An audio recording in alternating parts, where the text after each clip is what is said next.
This episode is sponsored by Welbeck, providing beyond better healthcare.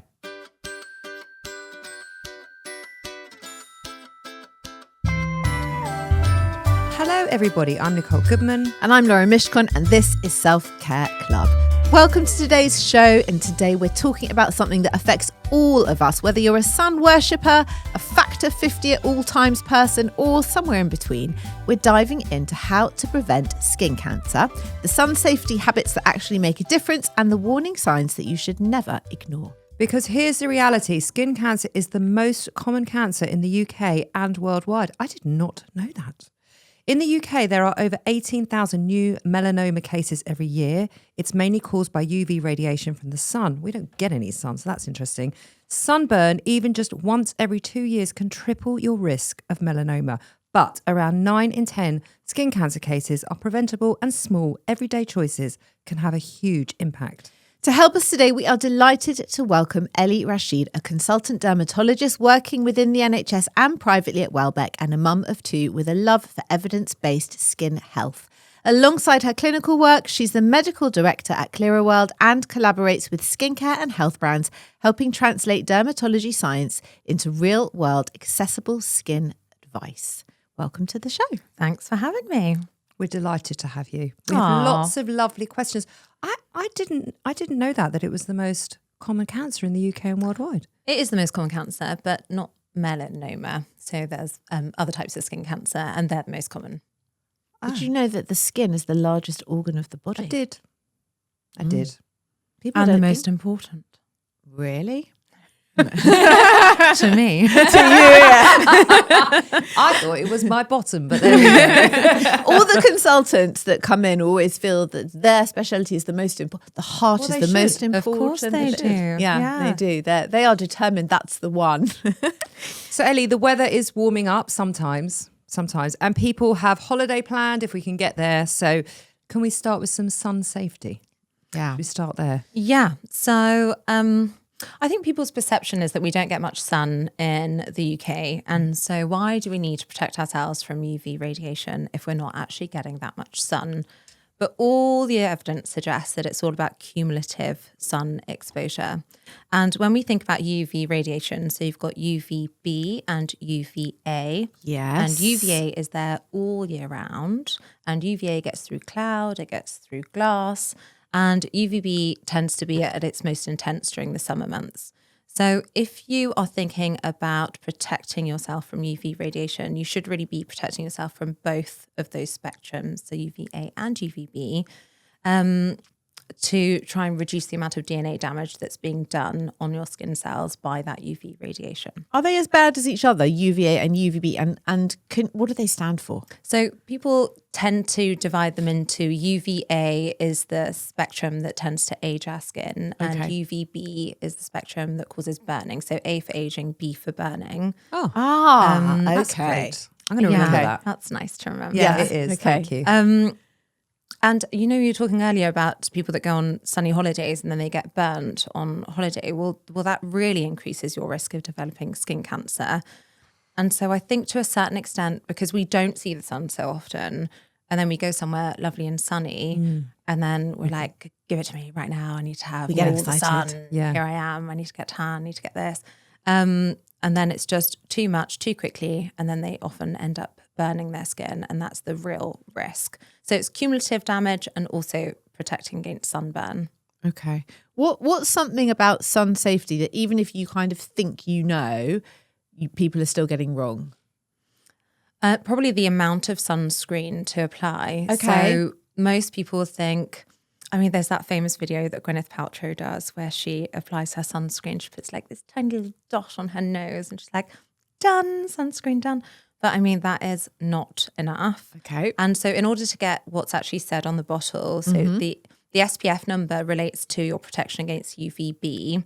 And it's either a plus sign or a star rating. Yep. And that's your protection against UVA. So a broad spectrum sunscreen is one that's got good UVB and UVA protection. So those are the numbers that you need to be thinking about. So SPF 30 and above. And then for the UV rating, you want it to be 4 stars or plus signs.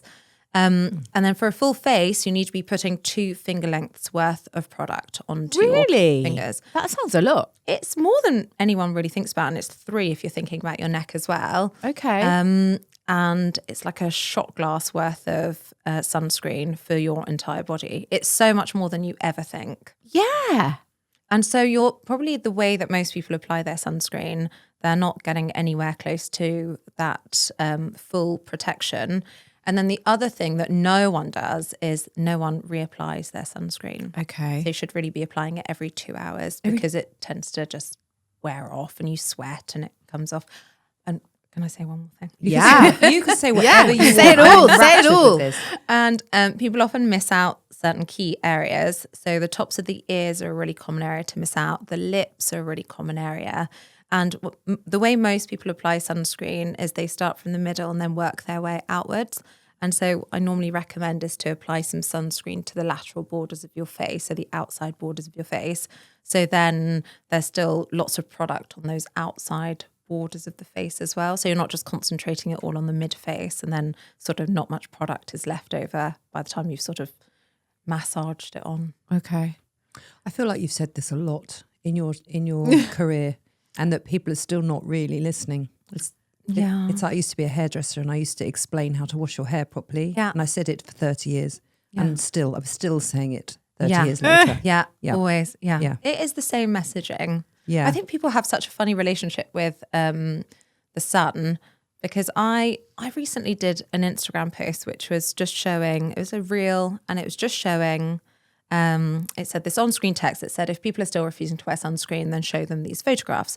And the photographs were like the most, it wasn't of skin cancer, it was like just the most extreme skin aging and sun damage. I as a saw result them, of Ellie. UV. I was on the Did you? phone to Nicole at the time, and I was. Did you? And I was like, oh, "Don't look at these pictures." But I was talking to her about something completely different, non-related. She wasn't listening to me. No, they were shocking. They really were. They're really shocking. So Yeah. that, you know, someone's hands that have had sun exposure versus their legs that were covered up. And then it was someone, one side of the face exposed to the, you know, the window of the truck versus the side that was unexposed to the window.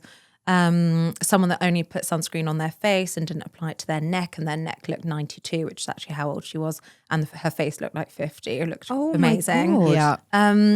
But the comments were all about, you know, oh, sunscreen has got chemicals in them. You're encouraging us to apply chemicals.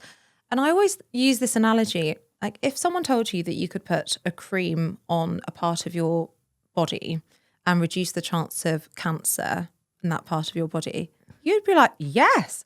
Where can I totally. buy that? Yeah, Yeah. give it to me immediately. I don't want to have to deal with cancer. Like, let me apply it. But I don't know what it is about So true. sunscreen that people just are quite suspicious of it. They I are don't a think little. there's- I've seen that, and I've heard that. Anything A to lot. be suspicious of. People are weird Or about people are lots of also things. lazy. I think it's partly like you can't always be bothered to reapply your sun cream, or you can't be bothered to put on your SPF in the mornings. I mean, I don't know these people, Ellie, obviously, but Not talking about ourselves, clearly. How often should you reapply then? Every 2 hours. Every 2 hours. Okay. all that cream. Yes, Yeah. Nicole. but- all that cream. A shot glass of cream. Yeah. I mean, most often people have clothes on, so you don't like need to reapply. I mean, most people don't put it on their body in this country. You like just No. in the Yeah. exposed areas. But yeah, every 2 hours. And do you? I really want to know the answer to this, because do you really need SPF on a cloudy day? Yes, because of UVA, because it Okay. penetrates clouds. Every single day.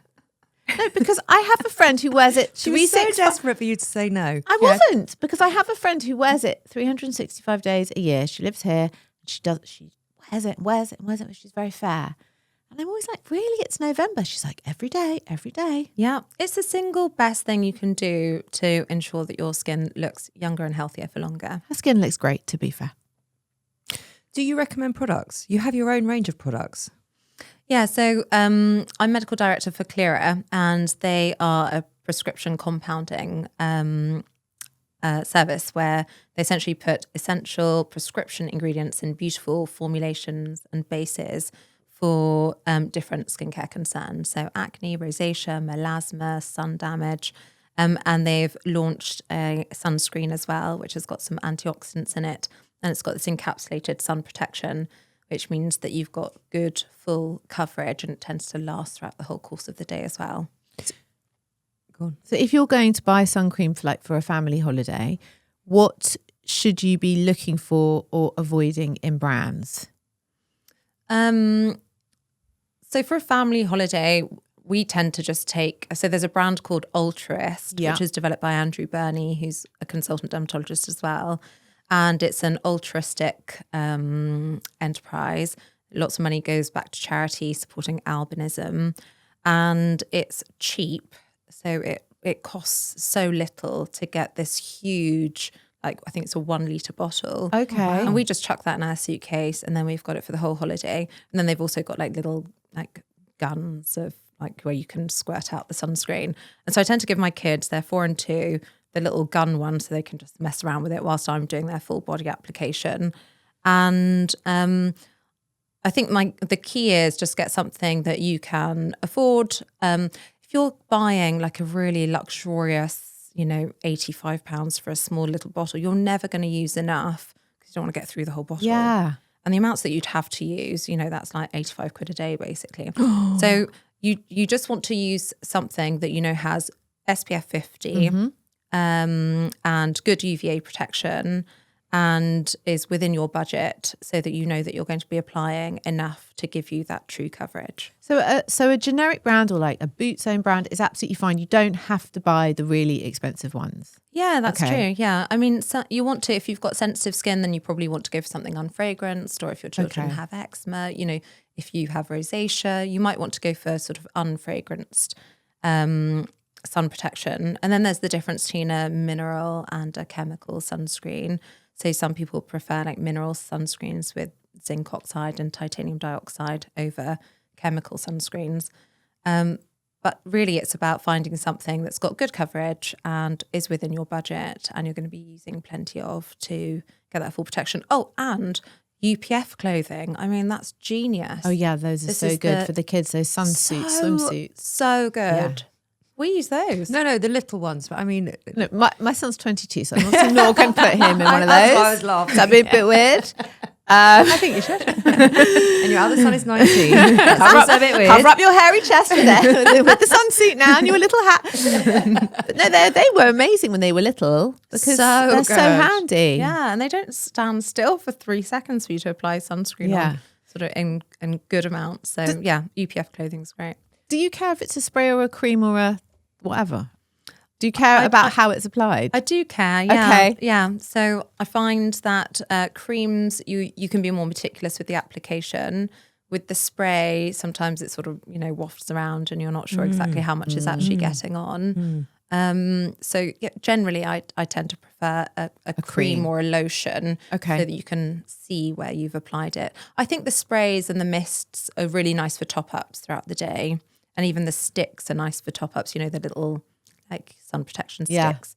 That's lovely for top-ups, but not as your primary, first thing in the morning. Okay. So we need to be checking when we're buying sun cream in terms of the protection for the UVB.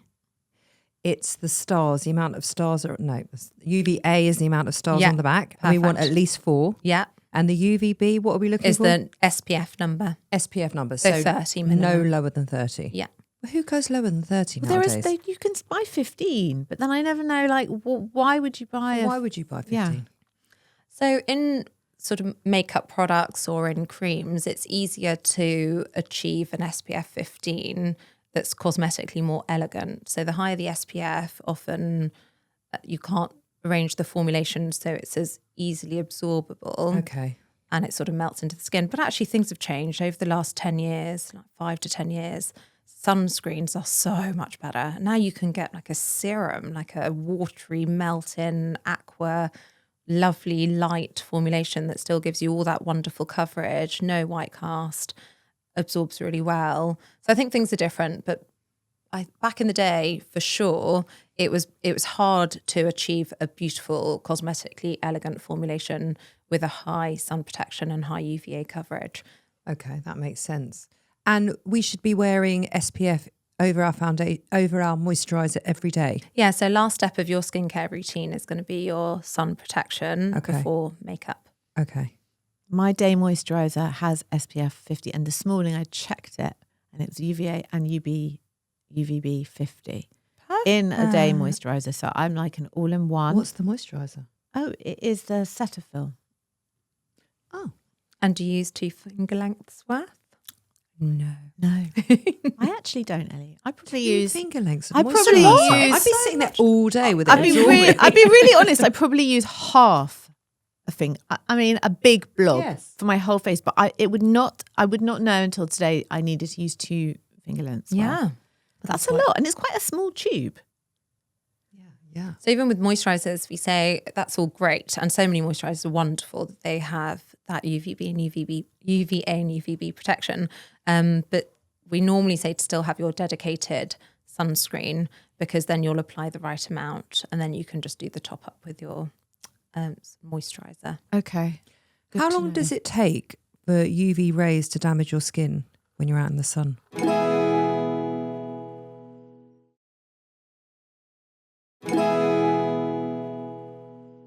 How long does it take for UV rays to damage your skin when you're out in the sun? It depends on your skin type. So, if you have very fair skin, then it's minutes. When we give phototherapy treatment, you do something. So that's like UV treatment for eczema or psoriasis, for inflammatory skin problems. We do a test first called an MED test, so minimal erythema dose. So you want to see how long it takes before someone essentially develops a burn, so goes red. And every person's will be different. So mine, it will take me longer to develop redness compared to someone that's got white skin, red hair. Everyone's will be different. Yeah. But it's before, you basically just never, ever want to burn your skin.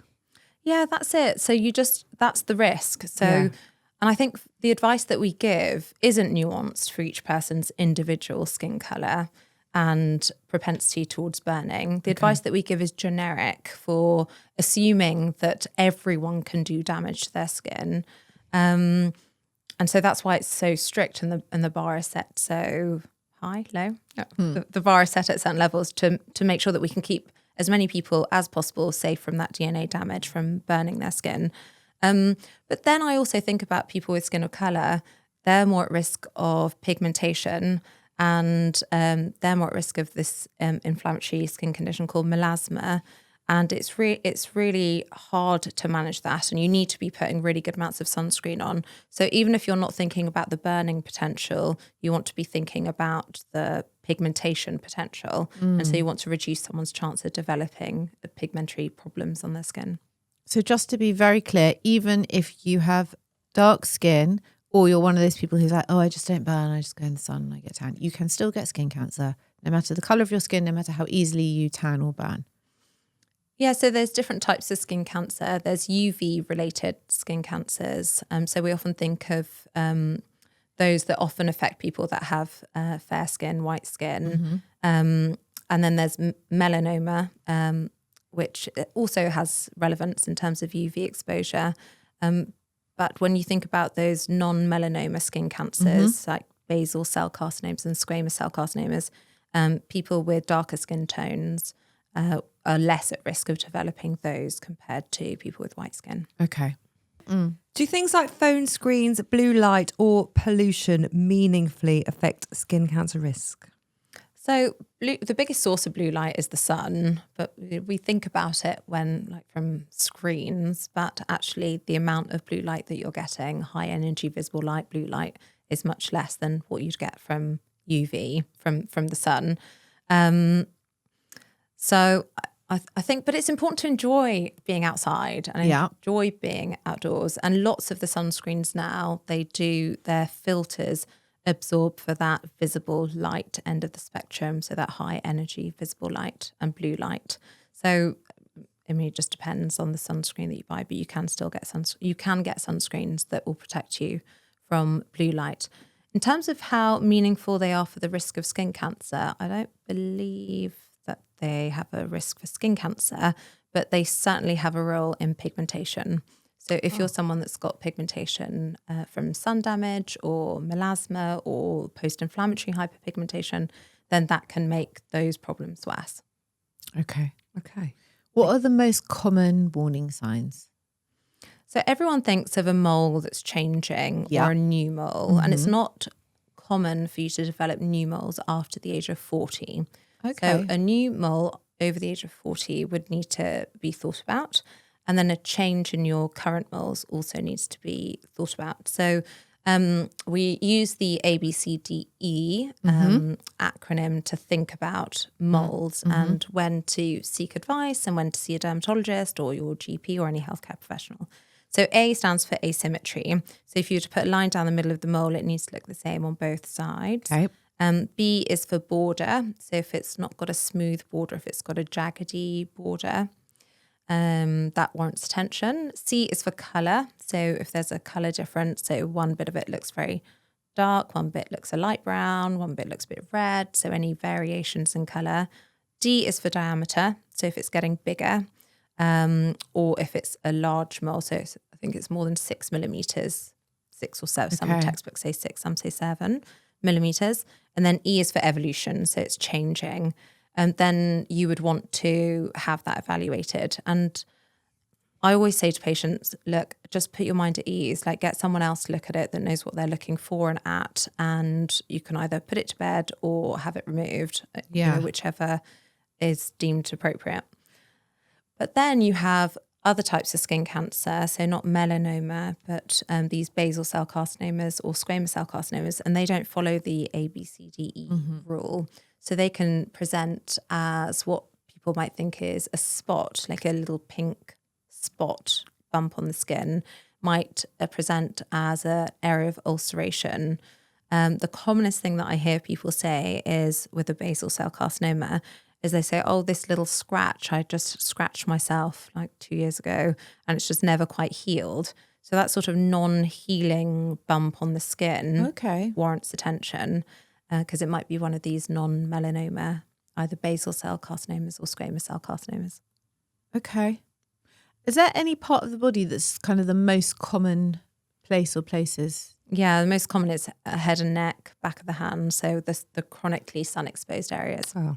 Hard to see on your head if it's covered in hair. Well, you're protected if it's covered in hair, but men that lose their hair, such a common area for them to develop skin cancer is, on the little areas that have lost that natural protection.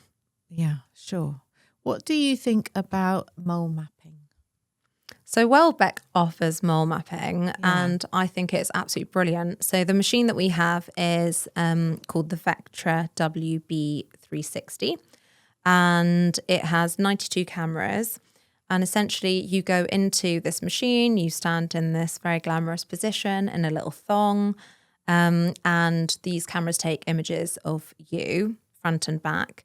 And then it's captured into this avatar of you with all of your moles mapped against this avatar.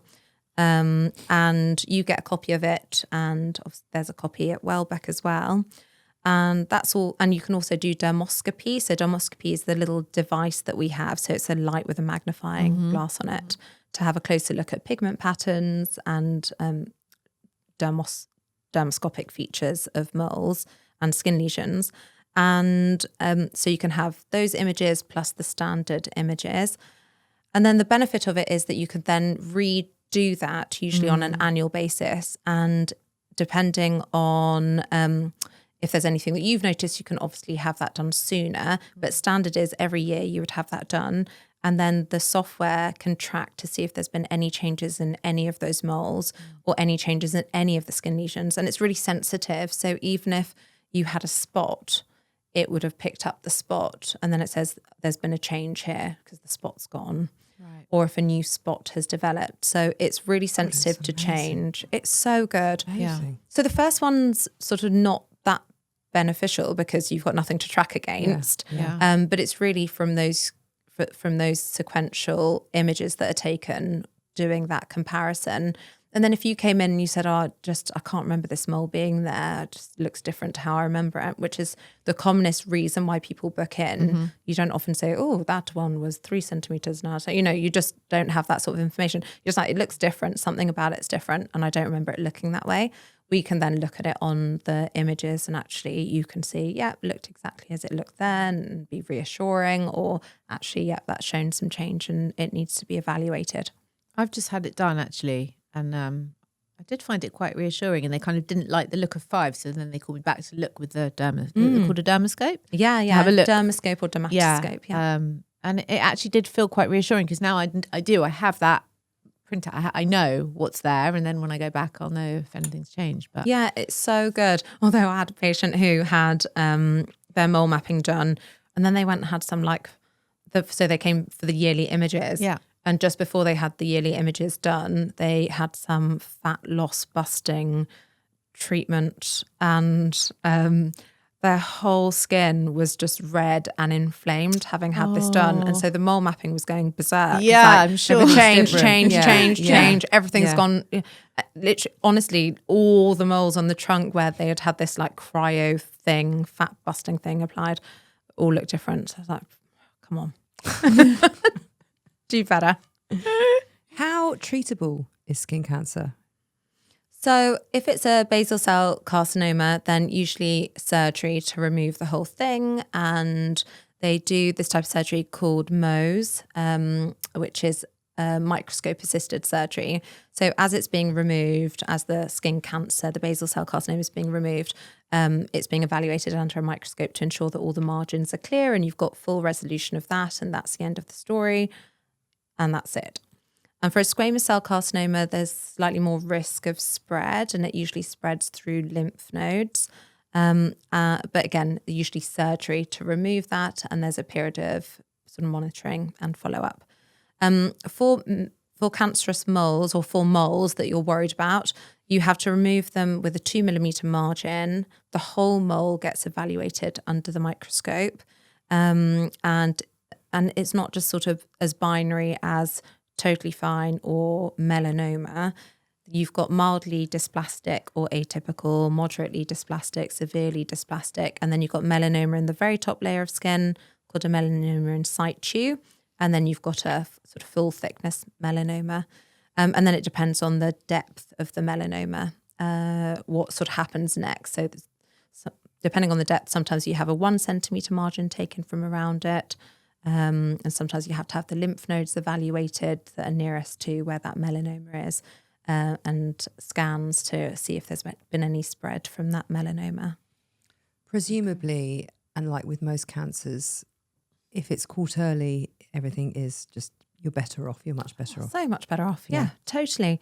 And I started dermatology 16 years ago, but I qualified as a doctor 20 years ago. And one of the first jobs that I did as a junior doctor was at the Royal Marsden, which is an oncology hospital, cancer hospital. And the difference, so then melanoma patients were, there was hardly any therapy. They did so poorly, their outcomes were so poor. But now, with the advantage of science moving forward and immunotherapy, it's a completely different game now. So yeah, it's been revolutionary how important these drug discoveries have been in improving patient outcomes that have got melanoma. Amazing. And awareness, I assume, right? For people to come in earlier. Is that happening too? I think so. Is that part of it or not really? Yeah, so many longevity clinics now, and so much attention. We've got Skin Cancer Awareness Month this month.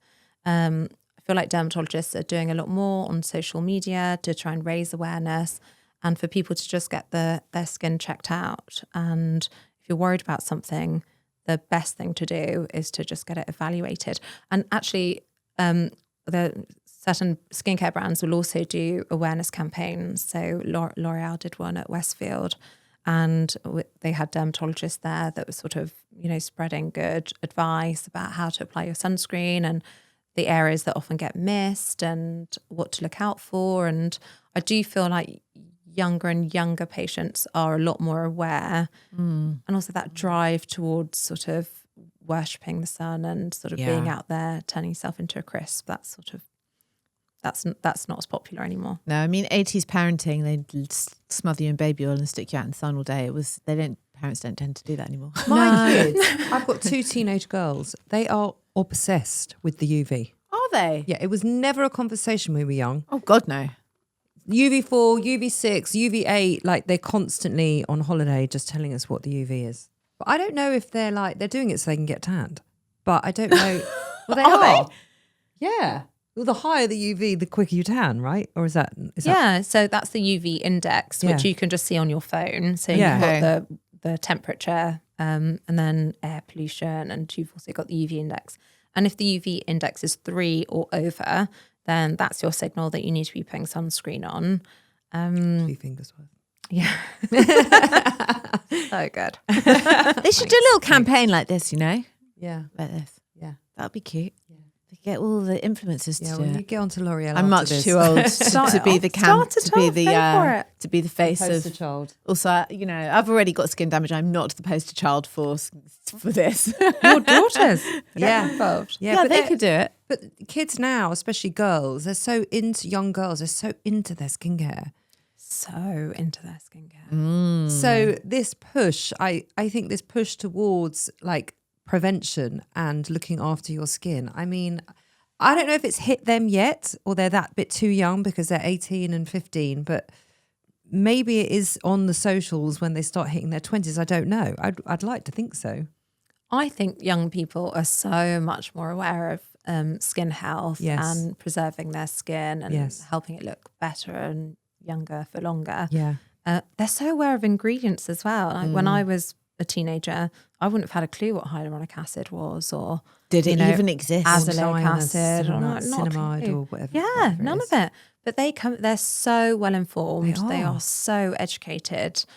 They want to know the percentages of what's in the skincare brands that you're recommending. It is that they're so they're good. switched But on. that is thanks. I think that is thanks to TikTok. And obviously, I know it's beauty brands and skincare brands are pushing their products, but a lot on the back of it, obviously it's not, for me, it's expensive because I have to buy them so much skincare. But on the back of it, they both have a skincare routine and they do not veer from it every single night. And I was not doing that when I was 15. Lucky if I was like washing my face. Yeah.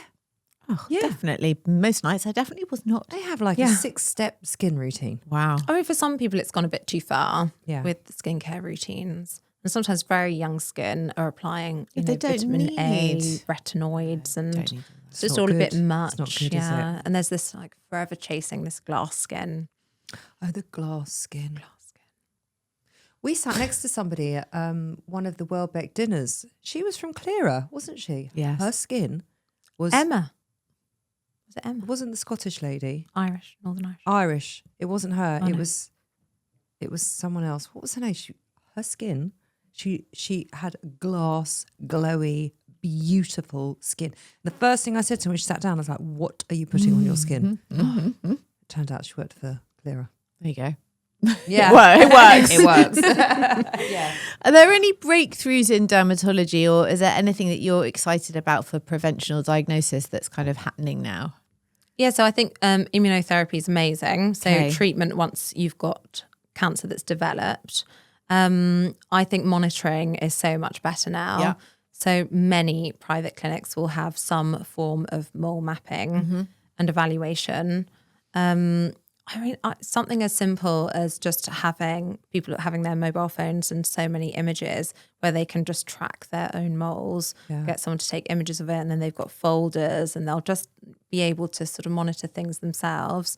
Sun safety campaigns, I mean, they do so well. And the initiatives that I remember we did as dermatologists when I first started dermatology, where we did something in the hospital I was working at the time, where we invited all the staff, if they were worried about a mole, that they could drop in and that mole would be evaluated or whatever skin lesion they had.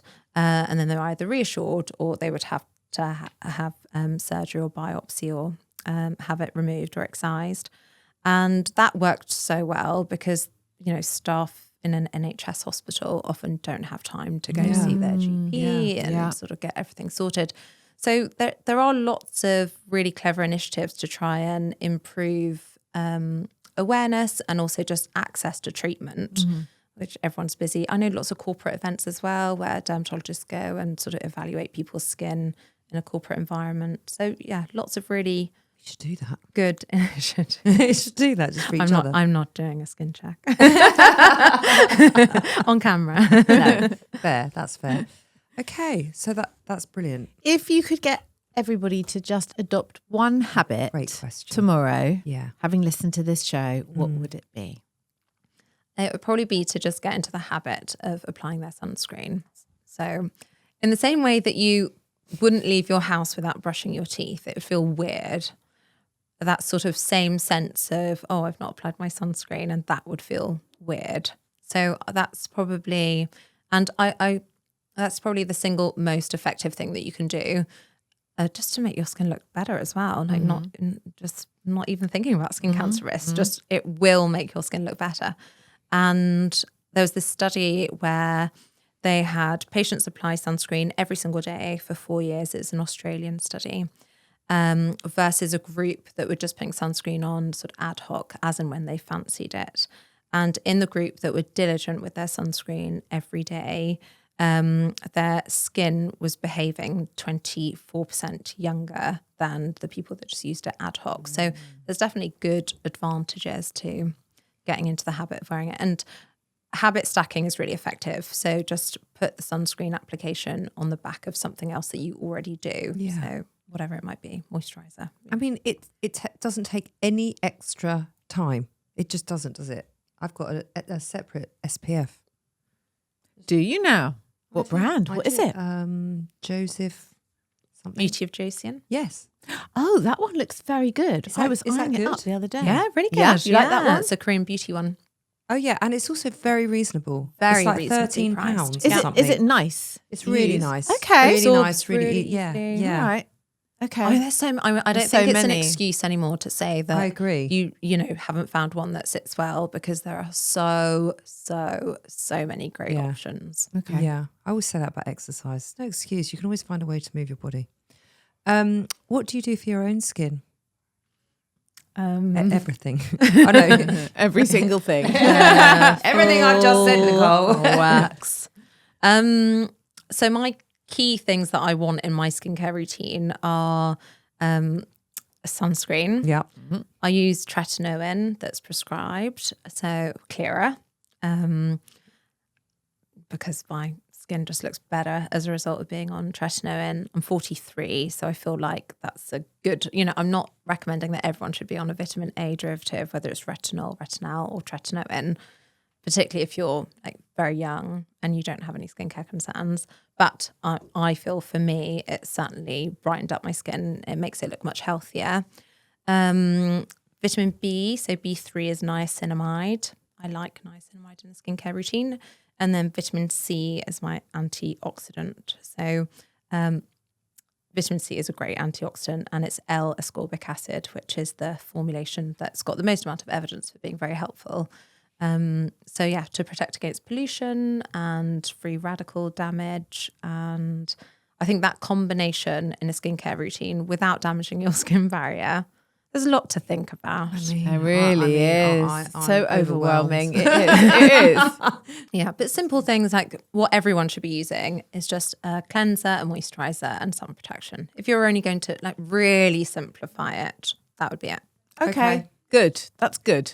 And I think, if I'm correct, we are going to be seeing each other at the Every Woman Festival. Yes. So the Every Woman Festival, we're going to be doing a panel talking about skin health, vulval health, hair health, in and around the menopause.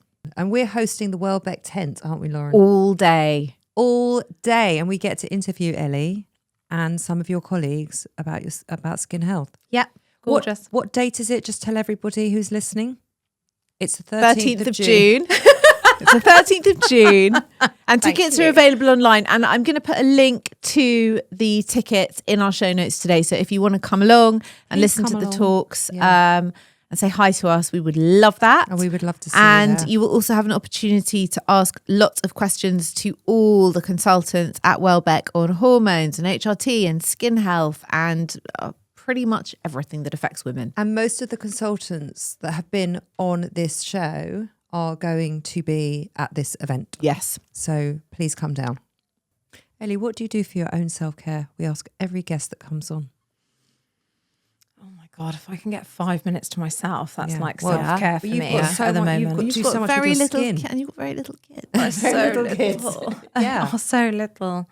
And I honestly, I wish I had more time. I actually said today that I need to carve out more time for myself. So what I've done to improve my life is I've actually just reduced one of my clinic days. And everyone's like, oh, you've reduced your NHS. But no, you'll be surprised to hear I've reduced my private practice. But you love my NHS. That's good. You're trying to find some balance for Yeah, yourself. so I am trying to find a little bit more balance. But God, You're so in much the thick has of happened. it. You're in the thick Oh, of it is, yeah. And we've just been through so much. Like house fell through, then we bought a house, then now we're renovating the house. Oh, that's a lot. Yeah, it's a lot. That's a lot with or without little children. That's a lot. So Eldest is about to start school. Yeah. Like, there's just so much life is happening. life. Yes. So what do I do for my own self-care? You have a skincare routine. I That's do have a skincare That's routine. a really good start.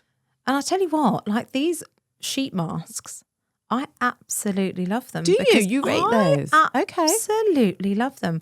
I don't know if it does anything beneficial apart from hydrating my skin, but I just think having that on is like my own little, Feels lovely. it's just my sort of signal that I can just chill out. Yeah. And yeah. relax. Oh, I like that. Yeah. There you go. Don't disturb me. Yeah. I've got a sheet mask on. Okay. I had my LED face mask on last night and I turned around to my husband. I can't remember what he'd said, but it really bugged me. And I turned around and I sort of mentioned that it really bugged me in a quite a specific tone.